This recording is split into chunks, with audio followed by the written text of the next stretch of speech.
Welcome back to the Expanded Minds podcast, everybody. Today we have Tom. And Tom, how are you doing today?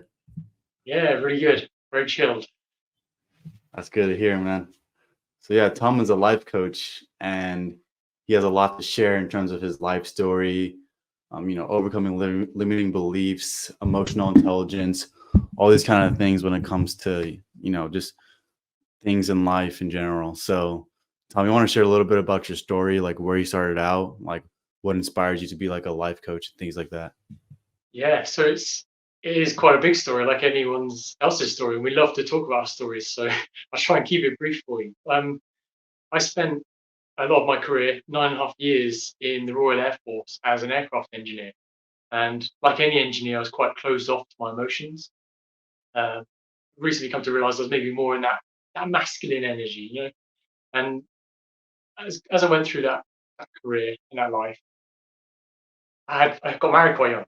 I ended up having a relationship and plans and sort of I have a career and maybe kids by a certain age. But then as you go through life, you realize actually, is this what I really want? And when you question that, that's when you realize actually I'm connecting with who I really want and what I want to be. And it's only by doing that, going through that process myself, that I realize that a lot of people don't live a life that they really want to be living. And I ended up getting out of the Air Force. I went through a divorce. It was incredibly traumatic for me because my whole life, like opinion and view of the world, kind of came crumbling down. I had to rebuild myself in a way. And then from there, I was able to create a life I wanted. So I set up a car restoration workshop to help people. I love cars. But then I realized that I don't actually this ties my hobby into something that's a full-time job, and this is limiting. So I had like a girlfriend at the time. She opened my eyes to the idea that I could be a coach. This was terrifying to me, like going out and having conversations with people. And but I thought, no, this is resonating with what I want to do, who I am, and what I want to achieve in the world. And so I just ran with it. So since September of 2023, I've committed fully to being a life coach. I've started out with relationships, and I've kind of opened it up to more general, so just life in general. And there's so many different avenues I love exploring and talking about. Yeah, definitely that rebuilding process is takes a lot of work. I mean, personally, yeah, just rebuilding in general just takes a lot of work. And then like it seems like you have somewhat of a calm attitude, and it seems like coming out of this. So I'm curious as to like where does your calmness come from? Like, is it just going through all this stuff and then like overcoming it yourself, or yeah?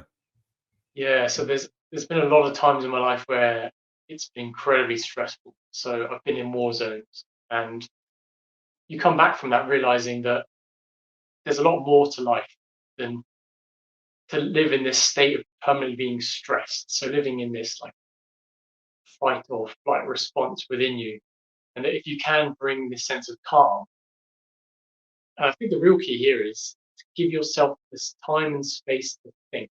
Because if you can think for yourself, that's when you come to the realizations and you get the answers, because you can ask yourself the good questions and get the good answers as a result.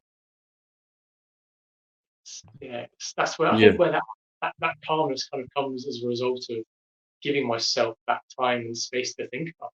Are you giving yourself time to space and think like just like a set time, like 10, 15 minutes a day, or is it just sporadically throughout your day? Like what do you mean by time and space to think? So, going to be specific, I know it's a great thing to have scheduled things in your calendar to say, hey, look, this is the time I'm going to maybe a routine every morning. I'm going to be doing some journaling or some meditation of some sort. But sometimes the reality of life can be it's very messy. Like you can always be busy and distracted, and things come up. And so it's giving yourself permission that even in those times of distraction, you can just sit with yourself. You can't control how everyone is reacting and managing their lives around you. You can control how you spend time with yourself. So, say you're waiting for a doctor's appointment and the wait has to go on a bit longer. You've then got that extra time. You can just sit with yourself. You can think. It's more about making the most of living in the present moment. Yeah, I like that because you definitely have to be present in order to have a certain type of calm in each moment, and it definitely does take some kind of level of training. Um, but like, like, why did you start to think that way though? Is that just something that you've naturally done, like just decided to take time to think to yourself? Is there something that got you pondering one day and you just like started to continue to do that? That's a really good question because I think that quite early on in my upbringing, I've only really recently realized this, that I was quite a introverted like, being, especially through school. Like I was very closed off. I wasn't very willing to be confident and connecting with other people. So there's a lot of time spent, even in my childhood, where I was being very introspective and self-reflective.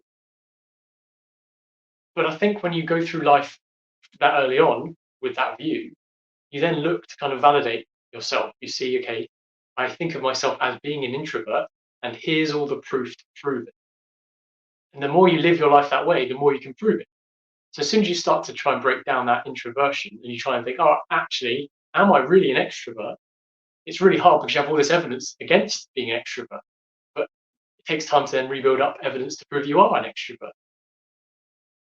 And so going back to your question here, like if you can find that time within yourself to just stop and think, it doesn't matter whether you're labeling yourself as one thing or another.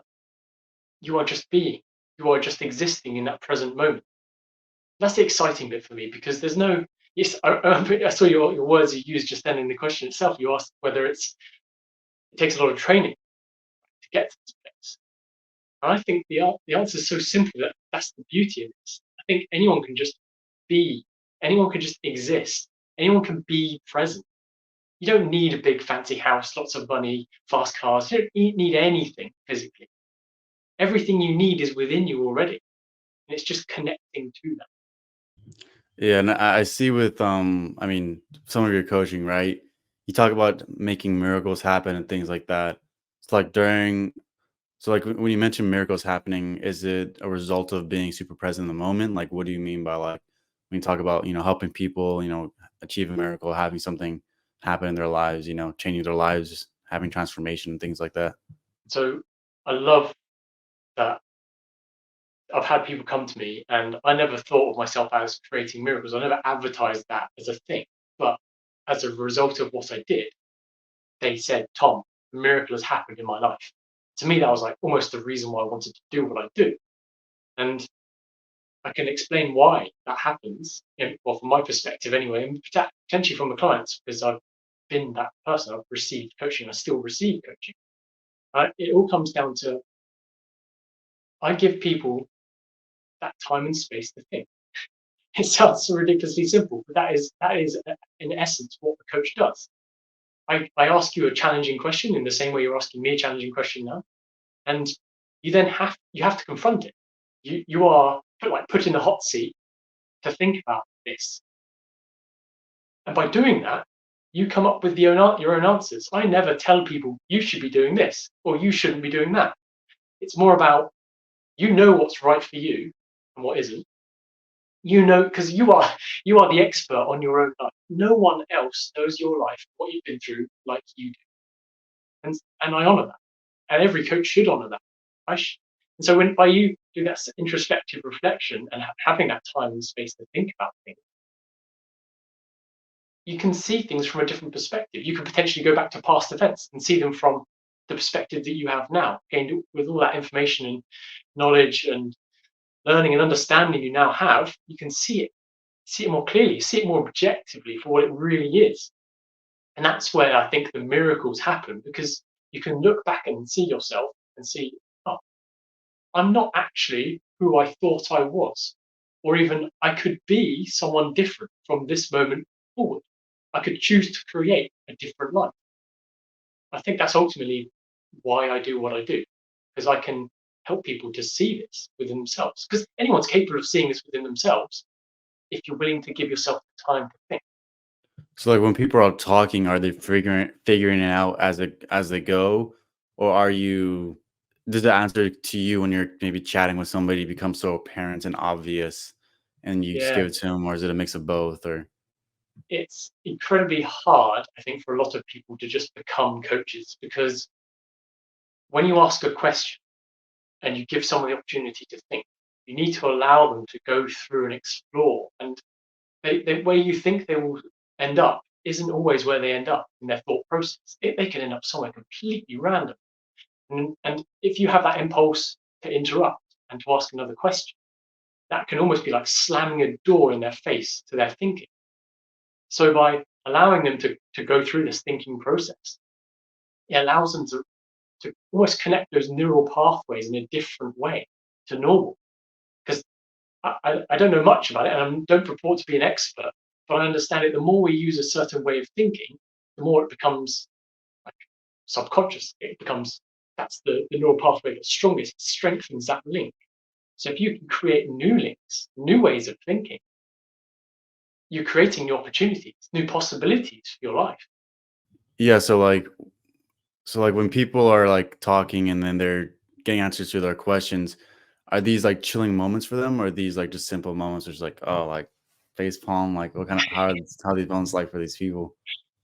The, the beauty in it is that it's very simple for a lot of people. It's often that the most simple answers are the ones that resonate the most with you. And there's been realizations. So I won't be too specific, but there's been a mother that didn't realize that she was a fantastic mum. And for her, it's impossible to see that. When I said, "Hey, look, you're a great mum," that didn't resonate with her because she couldn't see the evidence. She just thought of herself as being terrible. And when I could point out to her, "Hey, look, these are examples that you've told me about already, that only a great mum would do," she was then having that aha moment, like, "Oh yeah, I do see this perspective now. From what I thought I was of myself as being a terrible mother, I can now actually see, yes, I am a great mum. And here's the evidence to prove it." As soon as you start building that evidence up, that's when it like reinforces and sticks. But when you think about the question you just asked about whether it's like an aha moment or there's like a profound realization, it it is a profound realization, I suppose, in a way, because it comes to people very organic. It comes as a result of them thinking about it and seeing it from a new way. I'm trying to think of an example where it was so incredibly simple. Yes, there was, again, with the mother one, and it may not apply to all the audience, but with the mother, she wanted to know what she could be doing different. And I don't have any kids, so it's very hard for me to give her advice and say, "Hey, look, you should try doing this." But this is where I love being a coach, because she knows the right answer. And even just by asking the right question, and if I asked her in that moment, "Well, what do you think you should be doing more of that would make you a great mother? What would a great mother be doing more of?" She just she immediately thought of something, and she just said it. And she said, "Oh, I'd listen to my kids because they're the ones who are going to tell me if I'm a great mum." And that was, to me, that was a revelation. Like, that's so simple. Of course, you want to listen to your kids. If your kids are saying you're a great mum, then they're right, because that's what their reality is. That's what you want. And so I think there's a lot of times in our life where we don't expect the answers to come in this such simplistic essence and form that we just haven't been like switched on to. So by having these conversations where you're being forced to think about things, those answers then come up and you become aware of them. How did you figure that out? Where like when just to sit back and just listen to people, not interrupt them. Like what gives you the patience to listen to people? Like how'd you figure out that this can help give a lot of answers to people's questions by just sitting there and being present with them? I think the reality here is that people don't do that in the day-to-day life. There's, it doesn't happen. You don't. When was the last time you sat with yourself? I mean, first of all, I would appreciate anyone that's watching this or listening to this is someone that will understand and think about themselves a lot more than the most. But if you think about in general terms, general population, you just go about your daily life. You have a routine. You're set in these ways. You feel like you're almost trapped in some ways. Like they call it a rat race for a reason. And so I realized that by having this time and space where I was thinking for myself, that's how these revelations came for me. And if I can hold space for others, use my listening skills in this positive way, that it's almost like supercharging people's progression. It's what took me months to overcome within my divorce and my suicidal ideation and depression could take people literally an hour. They could have these same realizations about their life if they were able to be held in this loving space and to question about what their reality objectively really is, and to be called out on the bullshit, the stories that they might be telling themselves that aren't factually true, but they believe to be. And that's that's the most incredible that you could do, I think, as a coach, is to call someone out on this story. I'm sure we've all seen it. You've heard of people in your life that just no matter what they do, they're always a victim. Life is always happening against them.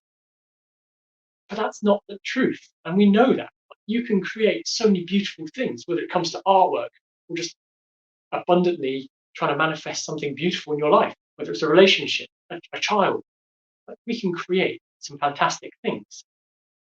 But if we have this victim mentality, this mindset, lacking of, oh, I need more money, or I need this, you're never going to attract it. You're never going to create it because you're never thinking about creating. You're always thinking about how you don't have. Is there any like philosophers or anybody, spiritual people or anything like that that you find inspiration from? Because it seems like you have a philosopher's mind for sure. So, Sorry. Yes, a really hard question to answer because I don't subscribe to specific people, if I'm honest. I love listening and love learning, but I don't follow the works of one or two greats. I mean, maybe sharing a bit about my appreciation for the present moment came significantly from Eckhart Tolle and his book Power of Now. I remember reading that book thinking this is a completely alien concept to me. But there's a few moments within that book itself that I was able to connect with actually being present in my life. And I'm sure a lot of the guys can relate to this. I hated shopping. Going around with my girlfriend, it was like a nightmare. I felt so stressed. I felt like I was picking up so many different people's energies. And the idea of going for like a shopping mall and for the day and doing shopping was terrifying. It's just terrible, terrible day out. Didn't want to do it. And I remember I read that book, and then literally 6 months or so afterwards, that one of the best days of my life was a shopping trip because I was able to just think, what am I feeling right now? How am I feeling right now? What's going on within me right now? And just being so present within that day brought me so much joy. And I can't really explain as to why, but the reality of it was that that connection to the present moment for me just was this source of abundance. I didn't matter where I was, what I was doing. I felt great, felt connected. yeah. And then like going into like limiting beliefs, like what are some common maybe threads or limiting beliefs that you see within people? Like how do you yeah, like what are some common threads and limiting beliefs they see in people? Yeah, so I think staying when I focused on relationships to begin with, a lot of the common ones were I'm not deserving of love, I'm not good enough. Those are really big, and a lot of the time people aren't they're so unaware that that's even a thing that their subconscious is like holding for themselves. That's quite uncomfortable to come to that realization that you have these beliefs. Like if you think that you don't love yourself, there might be ways in which that manifests in your life. Like it, actually, I use the word manifest, but maybe there's another a better word for it. But if you feel like you don't love yourself, you might come to me with an issue. It might not be anything related to love. If you don't love yourself, you might have a really successful business. You might be really high up in your career field, but that has come as a result of you not wanting to do the inner work, you not wanting to look after yourself. Maybe you feel like because you don't love yourself, there's that you're punishing yourself to do this extra stuff to then feel like to maybe think that you can feel like you can love yourself. If you achieve X, that means I can love myself. And then you achieve it, and you still can't love yourself because you fundamentally don't. I mean, some of the other tricky ones is I'm not good enough, I'm not worthy, I hate myself. It makes me feel really sad to think about these because because of how much of an impact these words have on our life. And words are so powerful. And if you say these things about yourself, if you look in the mirror and think, I hate this, like, I can't begin to explain to you how negatively that affects your whole life. And that shift for me has gone from I wanted to be a relationship coach to realizing there's deeper issues here. That the surface issues you might come to me with, they're not the reality of the situation. There's something so much deeper that we need to treat. So I think that's why recently I've expanded myself to being more all-encompassing, because we use the word holistic. Like there's a whole human approach here. You can't just pick and choose. Like, oh yeah, I want to help you fix your career, but to do that, I will need to go down deep to find the root of these issues to help you change that. To just be able to fix the career, yes, but that's what creates the miracles because it changes your whole life. That's exciting. That's the best bit about holding this space for people for me. So when you're digging deep with people, like, is this so? And you're discovering these limiting beliefs, right? Such as like I hate myself, um, and all that kind of stuff. Like, are you questioning them until you kind of see them say it themselves, or is it more of like how you discover that that's their root limiting belief? I don't put words in people's mouth. I just question. I question. I don't know if you've heard of things. There's techniques. I don't know if it's 7 questions deep, but the theory is that you just keep asking like a why, or why is that important, and you just try and get to that depth. You use the words that people say about themselves, and you question. You say, well, why did you say that about yourself? Why do you think that? And then often by asking that, you get an answer that then again you can question more, because often the times we say something, the answer, you can't just take it at face value. There's often like a deeper meaning for us to say that. We have this opinion that's formed in emotion, in like a lived as a result of a lived experience that we have. Does he like inner work? Because he talks about the inner work of like, whenever someone has limiting beliefs, they do inner work. What does like inner work look like for somebody? And is it different for each person? Or how have Mm. you maybe recommended inner work for people? It's a very much an individual. You can't have a one size fits all cookie cutter model that works for everyone, like, because it doesn't. We are so unique in how we operate, and that's part of the beauty for me of life. Like, everyone is so different, and although we have these commonalities, you can't apply the same thing. The same process and journey that I went on will not work for you in the same way. Absolutely not. Everyone's so different. Yeah. Yeah, and like what? Why do you think that people have, or why do you think there's differences in like inner work? Like, why isn't there like a same principle that people can like stick to in order to improve their lives? Why do you think that could be? So when it comes to to actually doing inner work, it's it's fundamentally getting you to a place that you feel safe.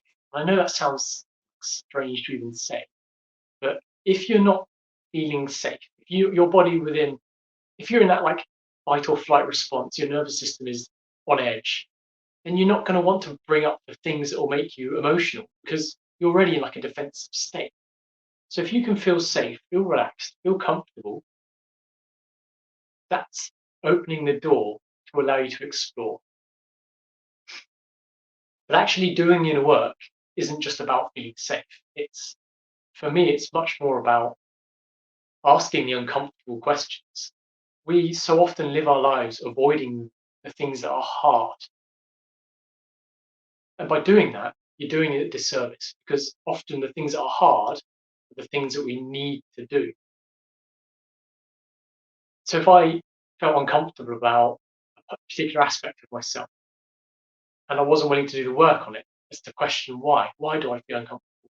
Maybe I'm insecure about, let's go for one that's more relevant to me. Or maybe I'm insecure about my own like strength. Maybe I don't feel like I don't look like a bodybuilder, and I think that society wants me to look like a bodybuilder. That makes me feel insecure because I'm not what society is expecting of me. You then have to question. well, why is this true? Should this be true for me? Should I feel uncomfortable because of an external expectation? Even just asking that question changes people, because as soon as you realize that it's an external expectation, it's not something that you are expecting of yourself, you're liberated from it. You can be free. But yeah, the inner work is, like I said, it's different for everyone because you grow up in a different environment. Your parents are all going to be raising you in different ways. Like, you are a product of your environment, and everyone's environment is completely different. You meet different people. You're surrounded by different people. You spend different times with different people. If we think about, let's go for some stereotypes in regards to, I don't know whether it's somewhere like Texas in America. You have like these people that could be incredibly racist because they just don't have the exposure and experience to other cultures. That's really sad, because the reality is we're all humans. We all love each other. We all just want to get on. But as soon as you start putting us into groups and thinking that, oh, these people are less than, or they're different from us, it, that's that's when all the greed, the hate, the uncomfortable. That's because it all comes from being uncomfortable. So if you can get comfortable and then learn to think and ask the right questions, that's what the inner work is all about. And I mean, I want to give you like loads of like fantastic resources and philosophies and things, but my reality is, if it's too complicated, I won't do it. My whole life has been keep it simple. If it's if I give you something really complicated to do now, you won't be doing it. You'll be thinking, why would I even try this? This is far too complicated. But if you keep things simple, it's like a no-brainer. It's like, well, yeah, why wouldn't I just try? It's so easy, so obvious. And often, best lessons we have in life are the simplest ones. Yeah, getting emotionally comfortable and emotionally safe allows you to be vulnerable and allows you to do more inner work on yourself. So I think that's very powerful stuff. And I guess would you equate that to emotional intelligence, being able to feel safe and then explore those emotions? And if so, like, can you like go into like emotional intelligence in general? Like, what does that mean? Yeah, so absolutely yes for me. For my personal story, I was incredibly ingrained in this masculinity. I was this engineer. I had no emotional intelligence really at all. I was incredibly selfish, arrogant. I mean, that manifested itself in my life in I wasn't very good at looking after myself, and I was a I don't want to go into like to veganism, but I'm going to mention it because that's the important part for my story specifically. I was so arrogant that I just ate whatever I thought I had to back then, and I came through up to a point in my life where I realized that the evidence is saying that to look after myself the best way possible, I should eat more plants. That was really uncomfortable to me because that's not my reality. And when I looked into it more from a selfish perspective, like what is the best health I could be in, what diet do I need to get to achieve that, it was a no-brainer. I need to go plant-based. So I did that. I went plant-based overnight, not for the animals, not for the environment in that moment, although there was maybe a part of it that was there. I was so selfish. That's what was my motivation. But then only by going through these lived experiences of having, well, I think specifically the divorce for me was the thing that broke me down. It kind of forced me to relook at who I am, who I want to be, what I want to create in my life. And that's where my emotional intelligence came from, because I went from being so firmly in this masculine energy. And I don't know, this whole masculine feminine energy thing is a very recent like concept and understanding for me. So that's probably maybe why I'm talking about it more. And I know it doesn't resonate with everyone. I know it's not always factual. I'm still learning so much about it. But yeah, I can explain why the labels and thing, label side of things isn't the best way to go about it. But for me, using it as a concept helps to explain. So I went from this masculine side with all these masculine traits to being broken down to far more feminine. And that feminine side is being emotionally intelligent, was increasing my emotional capacity. And also, the key thing for me as well was having this intuition, this connection to something greater than myself. And that only really came for me from being more in that feminine state.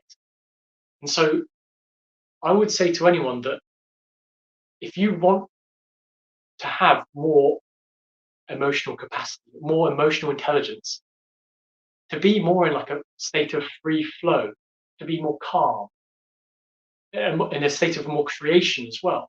That kind of comes from these more feminine things. I know it sounds even strange for a man to say these things because you just think, oh, I need to be a man. I'm a man, therefore I need to do manly things. But the reality is, being a man is being in balance with these two sides. Every man, every woman has masculine and feminine, whether it's the traits or the energy, or even if you just have the concept of it, everyone has it, and you can see it everywhere in nature. I could even use this like concept to explain why relationships work or why you feel attracted to a certain person. You might be a man who's feeling very feminine, and you get attracted to a woman or another man or whatever who's the opposite.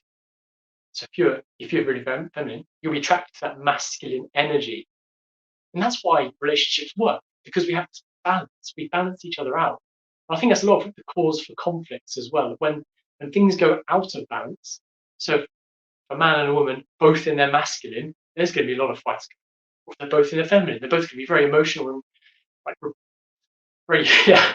That's not use too many triggering words, but like there has to be that balance. And if you can create that balance within yourself, I think that's almost a state of enlightenment, because you have this understanding about how you can switch between these two states, two ways of being. Yeah. Almost forget the question you ask sometimes. Just feel like you can really go down these trains of thought and completely distract yourself. Honestly, I think I forgot my question too because I just Yeah. I did a little bit. Yeah, I think I forgot it, but I mean, you do describe masculine, feminine energies pretty well. Like at least from my own research, is like masculine energy is more of like direction, mission, purpose, getting things done, versus femininity is more about openness, connectedness, chaos. Masculinity is order, things like that. Um, and yeah, like obviously being a man, and you always want to have that energy where you want to push and drive and get things done. So sometimes you can negate your emotions in order to, finish these things and stuff like that. But you know, at the end of the day, yeah, it's learning that balance. And as soon as you overcome something, then relaxing, maybe become a little bit more open and spacious, and then receiving and being proud of yourself for what you've done and all stuff like that. So I think that's kind of like the feminine energy where it refreshes you after you've done something very great. Um, so you can have that within yourself, or you can have a partner that does that, has that role for you. So, so that's kind of how those energies come to play. Yeah, definitely. Is there anything else that comes up to you for emotional intelligence? Like, do you think like what are some other key things um, that come into play with emotional intelligence? Right? Like, what does it mean to be emotionally intelligent? Yeah. So, oh yeah, the big one for me was the simplicity of having this mind body connection with how your body physically is feeling, and be able to describe those feelings within the body. That's almost everything. If you can have that awareness, what does anger, what does rage feel like within you? As soon as you know that, you know what you're feeling. You can catch yourself in the moment. It's like you're understanding yourself on such a deep level just by having an awareness. Sometimes I might feel hungry. And I think, what's this feeling in my stomach? It's not hunger, it's anxiety. Like I'm anxious about something. And as soon as I question, it leads to like a revelation. It's like, oh, I'm feeling anxious because I'm worried about the outcome and I'm focusing too much about the future, or I'm worried about how I was behaving in the past. You can then go back to that present moment again. You can think, oh, why am I worrying about these things? Like I don't need to be worried about these things. Right now I'm fine. I'm not actually hungry. So what do I need to do right now? Oh, nothing. Just be present with myself. Yeah. And then I saw you doing 100 hours of coaching, and this is kind of just coming to a close here, but like you're doing 100 hours of coaching, like where are you at right now? And like, how's the Yeah. experience been so far with that? So I very much appreciate that there's a lot of coaches out there, and I've heard some horror stories. I've experienced clients who have gone to coaches, spent a lot of money, and they have basically been sat down and talked like 90% of the time. And for me, I've done trauma-informed coaching qualification, core counseling skills, but my lived experience in life so far has been qualifications do not equal competence. And there are so many people out there that might be highly qualified, but they're doing things for the wrong fundamental reasons. So my 100 hours of coaching is my way of learning, my way of refining my skills as a coach and to connect with people and so they can understand that I'm not doing this from a place of, oh, I need your money. Because my reality is I don't need anyone's money. I'm doing this because I want to change people's lives like permanently. Yeah, To let me just create throw in there for free. It's 100 hours for coaching free, for yeah. free. Throw that in there. Sorry.